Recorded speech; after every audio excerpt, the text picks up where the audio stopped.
clínica de una meningitis, ustedes no saben qué es una meningitis tuberculosa, entonces se valora a través de alteración del estado de conciencia, fiebre y signos meningios. Los signos meningios en cualquier proceso infeccioso son los mismos: rigidez en nuca, signo de Kerning y signo de Munsini. ¿Ya?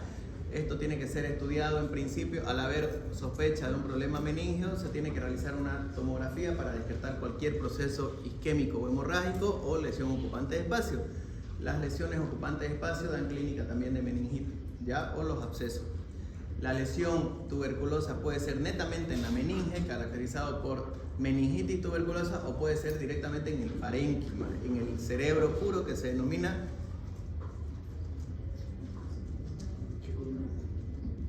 si hay una caverna, ¿no ven? En el pulmón puede haber una bola así, una tipo caverna en el cerebro, se denomina tuberculoma, ¿ya? Tuberculoma. Una cosa es en la meninge, otra cosa es en el encéfalo, ¿ya? Entonces puede ser tuberculoma o puede ser meningitis. Entonces cualquiera de estos dos. La diferencia es que el tuberculoma no va a salir nada en el líquido cefalorraquídeo porque está encapsulado. En cambio, en la meningitis, la infección está netamente en las meninges. Al haber una meningitis tuberculosa, se tiene que realizar, en principio, una tomografía para descartar de que no haya nada isquémico o hemorrágico. Si no hay nada isquémico o hemorrágico, se realiza una punción lumbar. La punción lumbar, si quieren ser un poquito más profundos, se valoran tres cosas, que son físico, químico y bacteriológico. Entonces tiene ciertas características en la punción lumbar. El líquido normalmente tiene que ser claro, de aspecto transparente, que el libro lo dice cristal de roca. Tiene que salirle a una determinada presión, que la presión intracraneana es de 5 a 15 milímetros. Entonces hay algo que se llama presión de apertura. La presión de apertura es como medir la presión venosa central. Nosotros medimos cuánto está de presión del líquido cefalorraquídeo. Entonces, en algunos casos de presión de apertura elevado, mayor de 15, estamos hablando de aumento de la presión a nivel del líquido cefalorraquídeo, que puede ser compatible con cualquier proceso infeccioso. ¿Ya? Entonces, se puede realizar eso. El líquido tiene que ser claro. Normalmente las meningitis tuberculosas son xantocrómico. Xantocrómico quiere decir que hay una alteración del color no muy específica, puede ser amarilla, puede ser más densa, un poco verde, o sea, no tiene un color específico, por eso se denomina xantocrómico. La presencia de hipoglucorraquia es marcada, además de aumento de las proteínas. Las proteínas en líquido cefalorraquídeo tienen que ser entre, ¿lo normal? 25 a 45. Ya de 25 a 45, la hiperproteinurraquia es compatible con procesos infecciosos, y la hipoglucorraquia. Entonces, se tiene que realizar un estudio de Ginexpert que nos dice detección del bacterio en tuberculosis positivo. Entonces, eso es lo que literalmente deberían saber ustedes, o están avanzando en clínica médica, en caso de meningitis, la presencia o el estudio del líquido cefalorraquídeo, cómo está el líquido en cada patología. ¿Ya? Entonces, lo que más llama la atención es la hipoglucorraquia, ¿no? Eso se denomina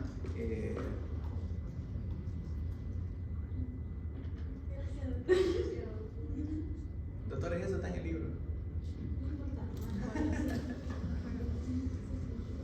Hay un libro que sirve más que para apoyo. Vean, en Harrison está todo. Me estoy molestando. ¿Ya? Entonces, doctores, otra presentación típica es la escrófula. La escrófula es la presencia de Mycobacterium tuberculosis, en lo que es una presencia de una cadena ganglionar. Se presenta como un abultamiento en lo que es la región cervical. ¿Ya? La región cervical puede ser anterior o posterior a la región submandibular. Un aumento progresivo de volumen a nivel de esta localización. Pueden ser dos cosas: o una angina Ludwig, un absceso perimedalino, que puede llegar a angina Ludwig, o una escrófula. Entonces es muy común, ¿ya? Y el diagnóstico de esto está a través de una biopsia que se tiene que mandar a un estudio que se llama Ginexpert. Todo es Ginexpert, doctores, todo en esta vida, no se olviden de eso, todo.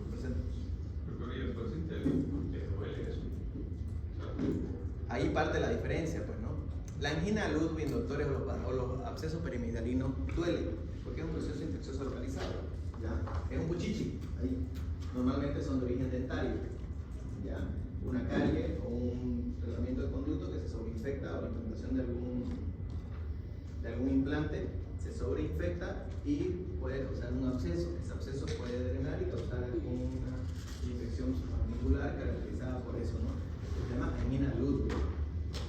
cambio, la escrófula es un aumento de tamaño, un aumento de volumen progresivo, no doloroso, fijo, ¿ya?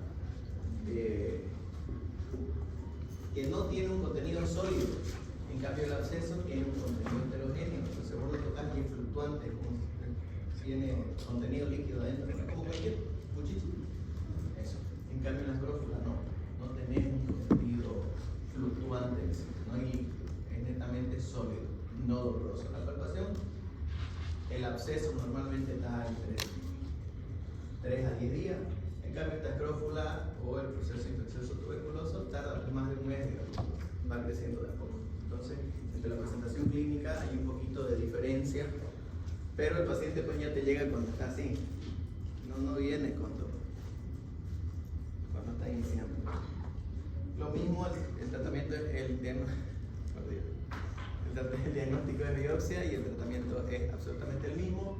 TB pleural, la TB pleural se evidencia a través de un derrame pleural, borramiento del seno portodiafragmático, parafrénico, con presencia de curva parabólica de Demosiu. Esta se llama curva parabólica de Demosiu, es característica en los derrames pleurales, y en derrames masivos es la compresión del contenido contralateral, ya por aumento de la presión del lado afectado, ya desplaza el mediastino al lado contralateral porque lo empuja. El diagnóstico de la TB pleural se realiza a través de biopsia. Se tiene que hacer una biopsia de tejido pleural para llevar a GeneXpert, nada más. En casos extremos se hace un drenaje, se hace una toracocentesis evacuatoria. Hay algunos criterios que nos llevan a pensar en un proceso infeccioso que se denominan criterios de Lake. Los criterios de Lake miden lo que es exudado o trasudado, que miden LDH y proteína, ¿ya? ¿Vas a sacar foto? Eso ya lo avanzaron, eso es, los criterios de Lake ya lo han avanzado, supongo, en semio, o en clínica lo están avanzando porque es muy básico, ¿ya? Entonces, no se olviden que los trasudados normalmente son más que todo por, como su nombre lo dice, exudado, ya, no es bajo en proteína. Entonces, normalmente la insuficiencia cardíaca, la insuficiencia renal causan exudado. En cambio, todo lo infeccioso, lo neoplásico es trasudado, ¿ya?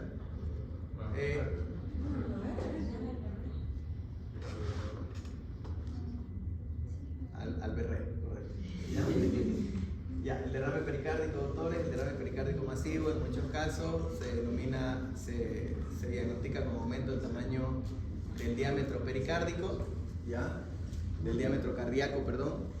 En signos radiológicos hay algo que se llama imagen en copa de champán, que se le tiene que dar la vuelta a la radiografía y ven ustedes como una copita, ¿no? En caso, puede haber derrame pericárdico sin taponamiento o con taponamiento. En caso de taponamiento cardíaco, hay algo que se denomina triada de Beck, que significa hipotensión,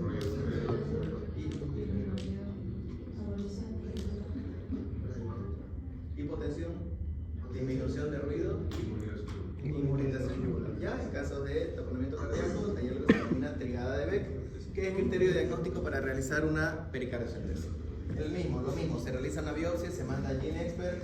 La TB miliar, doctores, la TB miliar es lo mismo, se tiene que hacer un lavado monoalveolar, mandar a cultivo, a GeneXpert. La TB intestinal, muy común a los que les gusta tomar leche cruda directamente de la vaca. Entonces hay algo que se llama Mycobacterium bovis, ¿ya? Una de las causas de Mycobacterium bovis es una de las causas principales de tuberculosis gastrointestinal. Se da de predominio en los pacientes que tienen o que viven en el campo, ¿ya? Lastimosamente este tipo de tuberculosis solo se diagnostica cuando el paciente llega en signos de oclusión intestinal o perforación intestinal, ya pacientes ocluidos, y no se encuentra ninguna otra lesión o otra alteración. Se entra a una laparotomía exploratoria y ven que solo está lleno de fibrina y de ganglio, ¿ya? Y así se diagnostica una tuberculosis. Se manda una biopsia de tejido ganglionar a GeneXpert, nada más. La TB renal, que está en base a la triada de Colombino, ya, que es orina aséptica, fibúrica y ácida. La TB de piel, ya, que es muy común también. Tratamiento, una vez diagnosticado, una vez diagnosticada la tuberculosis, doctores, por cualquiera de todas estas cosas, cualquiera puede ser TB, solo van a aprender, por favor, y no quiero que se compliquen la vida, el primer esquema en paciente sensible, ¿ya? Para tratamiento de tuberculosis, la tuberculosis es un poquito complicada en el tema de tratamiento, pero solo apréndanse el tratamiento de la tuberculosis sensible a los casos nuevos, ¿ya? Entonces, ¿qué dice esto? Que el tratamiento está basado en 6 meses. 6 meses dividido en 2 fases. Entonces, la primera fase se da 4 medicamentos que son isoniazida, rifampicina, tambutol y piracinamida durante 2 meses. Y los siguientes 4 meses se da solo 2 medicamentos: isoniazida y rifampicina. ¿Ya? Ahora, les dije que el GeneXpert mide el PCR en tiempo real, ¿ya? Ahora, el GeneXpert no solo mide el PCR en tiempo real, sino que también mide la sensibilidad a la rifampicina. Y si se dan cuenta, la rifampicina es el medicamento noble, el medicamento que más se usa en el primer, en el segundo y en el pediátrico, ¿ya? ¿Qué pasa cuando hay un GeneXpert positivo con una resistencia a la rifampicina? ¿Me entendieron la pregunta? Ya. El GeneXpert, doctores, mide PCR en tiempo real. Te dice sí es tuberculosis, pero te mide la resistencia a la rifampicina. Y la rifampicina se usa en el primer, en el segundo, se usa en la dosis pediátrica, se usa en la dosis en el segundo esquema, que es para los que ya abandonaron tratamiento o han tenido sobreinfección o recayeron o abandonaron tratamiento. Entonces, ¿qué pasa cuando hay resistencia a la rifampicina?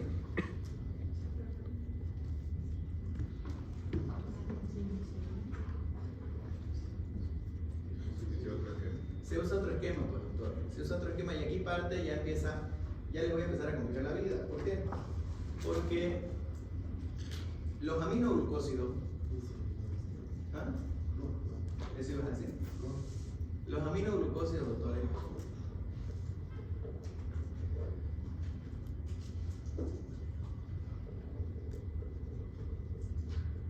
no las aminoglucósidos, la quinolona, como la levofloxacina y la ciprofloxacina, están contraindicadas para iniciar tratamiento ante cualquier sospecha de tuberculosis. Si ustedes sospechan que Camila tiene tuberculosis por una imagen subjetiva y ustedes piensan que es una neumonía, está contraindicado dar levofloxacina o ciprofloxacina. ¿Por qué? Porque el tratamiento de segunda línea, ya, para pacientes resistentes es una quinolona, una levofloxacina o una ciprofloxacina. ¿Ya? Una de esas. Otra, está contraindicado dar carbapemene, como el imipenem o el meropenem. ¿Por qué?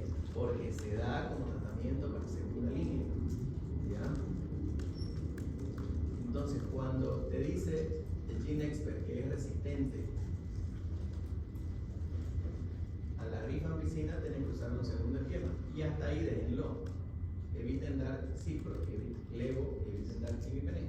Nada, para que no les complique la vida. ¿Ya? Pero eso es lo que mide el PCR en tiempo real y mide resistencia a la rifampicina. Si les digo que está resistente a la rifampicina, entonces quiere decir de que su tratamiento de primer esquema ya no sirve, ya no le den, porque es rifampicina prácticamente. Tienen que saltar a un tratamiento alternativo. ¿Ya? Y en principio, una vez sospechado el proceso tuberculoso, no se da ni levo, ni cipro, ni imipenem o meropenem. ¿Ya? ¿No? Entonces, eso es lo fácil, doctor. Es fácil iniciar tratamiento porque el paciente que tose, pierde peso, tose con flema más de 15 días, pierde peso, suda, le hace una vaciloscopía, sale positivo, le inicia tratamiento. Nada más. ¿Ya? Aquí va el problema. Y esto se denomina RAFA, reacción adversa a fármaco antituberculoso. Cada fármaco tiene su característica típica, y esto sí les voy a preguntar, característica de su efecto secundario. Entonces, hay varios tipos de RAFA. ¿Cuáles son las más comunes? La reacción adversa a fármaco antituberculoso tipo hepatitis medicamentosa. Quiere decir de que causa una hepatitis aguda por fármacos antituberculosos. ¿Cómo se ve una hepatitis aguda? Aumento de transaminasas, aumento de bilirrubinas, aumento de gamma-glutaminas, aumento de bilirrubinas, síntomas subjetivos, dolor de hipocondrio derecho, náuseas, vómitos, malestar general. ¿Ya? Entonces, las más comunes son esas. Una hepatitis medicamentosa, otra que sería un RAFA tipo eritrodermia, ¿ya? Que causa alteraciones dérmicas con presencia de rash cutáneo generalizado, como dice su compañero, ¿ya? Rash cutáneo generalizado. Otra es la hepatitis gastrointestinal, quiere decir intolerancia total a la medicación, ya sea alimento o líquido, quiere decir que tomás el tratamiento y empezás con náuseas, con dolor, con malestar, no hay elevación de transaminasa, no hay elevación de gamma-glutamil, ni de bilirrubina, no hay nada. Pero clínicamente no toleras sólidos, no toleras líquidos, tenés mucho compromiso del estado gastrointestinal, náuseas, vómito, diarrea, ¿ya? Otra, que es muy común, plaquetopenia. Entonces, cuando el paciente, a pesar del uso del tratamiento, no tiene ningún síntoma, pero las plaquetas empiezan a descender, es lo más común que esté causando una reacción adversa a fármaco antituberculoso tipo plaquetopenia. ¿Cuál es el fármaco que nos causa la plaquetopenia? Es la rifampicina, que es uno de los primeros efectos. Obviamente, más allá de efectos secundarios, hay algunas cosas que son como la coloración naranja, ¿ya? Que se van a dar cuenta que todo paciente que esté con tratamiento antituberculoso va a tener su orina naranja, su orina oscura, que es dado por la rifampicina, y algunos pacientes tienen problemas vestibulares, quiere decir ataxia cerebelosa, ¿ya? Entonces, ¿dónde está eso? Igual con la rifampicina. Neuritis retrovulvar, ¿ya? Hacen neuritis retrovulvar, alendambutol, ototoxicidad, la streptomicina, ¿ya? Les estoy dando lo más común, pero todo eso puede causar. La isoniazida causa hepatitis, neuropatía periférica, hipersensibilidad y otros. La rifa, coloración naranja, que no es un efecto secundario, sí, que no es una reacción adversa, sino es un efecto que causa por la misma medicación. El rash y prurito, que puede ser directamente una eritrodermia, problemas gastrointestinales, como les dije, poca tolerancia a los alimentos, líquidos, náuseas, vómitos, compromiso del estado general, cólicos, hepatitis, aumento de transaminasas, gamma-glutamil, signos de congestión hepática, trastornos hematológicos como trombocitopenia y anemia hemolítica. ¿Ya? Al decir anemia hemolítica quiero decir lisis de los glóbulos rojos producidos por autoanticuerpos, ¿ya? Entonces se le tiene que realizar una prueba de CUMS, donde sale positivo que hay una destrucción de glóbulos rojos. La piracinamida, hiperuricemia, hepatitis, rash, fotosensibilidad, molestias gastrointestinales, el etambutol, neuritis óptica, y la estreptomicina, nefrotoxicidad, ototoxicidad y anormalidades electrolíticas. Si se dan cuenta, doctores, 3 de las 4 producen hepatitis y producen problemas gastrointestinales, que son las más comunes que se dan. Por eso les nombré las más comunes. Ahora, ante la sospecha o ante la clínica o ante el diagnóstico de uno de estos, se suspende el tratamiento, doctores. Y hasta ahí déjenlo. ¿Ya? Si su paciente llega a tener cualquiera de estos síntomas, se suspende el tratamiento. Tómenlo muy en claro lo que les estoy diciendo. Hay anemia hemolítica, hay trombocitopenia, hay intolerancia alimentaria, hay hepatitis, hay nefrotoxicidad, hay hipersensibilidad, neuropatía periférica. Cualquiera de estos, doctores, suspendan el tratamiento. No se da más el tratamiento. ¿Ya? ¿La coloración naranja? No, esa no. La coloración naranja es un síntoma, es un efecto del fármaco directamente, ¿no? La coloración del fármaco. Estoy hablando de reacción adversa sintomática visible, ¿ya? Ya sea clínica o laboratorialmente. En caso de que una persona que ya haya sensible, o sea, que tenga algún problema de hígado, Peor todavía. directamente me paso a la segunda. Directamente te saltas a la segunda fase, ¿ya? O al segundo esquema. O se llama esquema alternativo, ¿ya? para pacientes RAFA, para pacientes que hayan hecho reacción adversa a fármacos. Y ahí déjenlo, no me voy a meter a más hasta ahí, ¿ya? Porque es complicarle la vida. Que sepan diagnosticar, que sepan iniciar y que sepan cuándo terminar, soy feliz. Para pacientes con gotas. Y para pacientes con gotas. Suspenden el tratamiento y sí tendrían que iniciarle un segundo esquema, pero no les voy a enseñar el segundo esquema ni nada porque sería complicarles la vida, ¿me entiendes? Pero sí, una vez diagnostican con cualquiera de todas estas cosas, por favor tomen en cuenta cómo diagnosticar, qué tratamiento iniciar y cuándo dejar de darle. ¿Ya? Y repito, lean por favor, van a leer bien cuándo dejar de darle, cómo diagnosticar y cuándo dejar de dar. ¿Ya? Entonces, eso.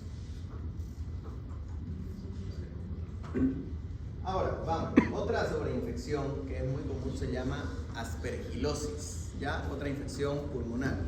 La aspergilosis es una infección producida ya por el Aspergillus fumigatus, ¿ya? El más común es el fumigatus, puede haber un Niger, un Flavus.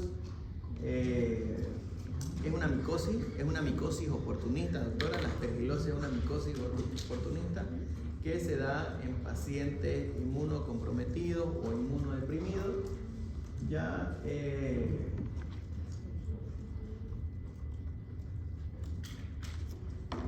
el diagnóstico se basa a través de un estudio que se llama galactomanano.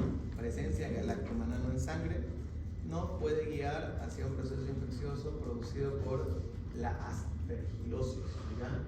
Entonces, el tratamiento para la aspergilosis, doctores, soy muy directo, muy al grano. Entonces, ante sospecha de aspergilosis, se tiene que pedir galactomanano y el tratamiento se llama anfotericina B o voriconazol, ¿ya? El voriconazol tiene que ser 6 miligramos kilogramo endovenoso cada 12 horas durante un día. No les voy a preguntar obviamente eso, solo les voy a preguntar qué se da, nada más. No tiene sentido que me aprendan con 12 kilopesos en este tema. Y la anfotericina B liposomal de 3 a 5 miligramos kilogramo día endovenoso, ¿ya?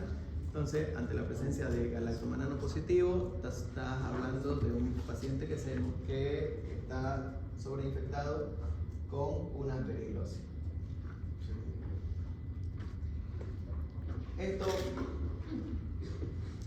Esto fue lo que prácticamente vivimos todos.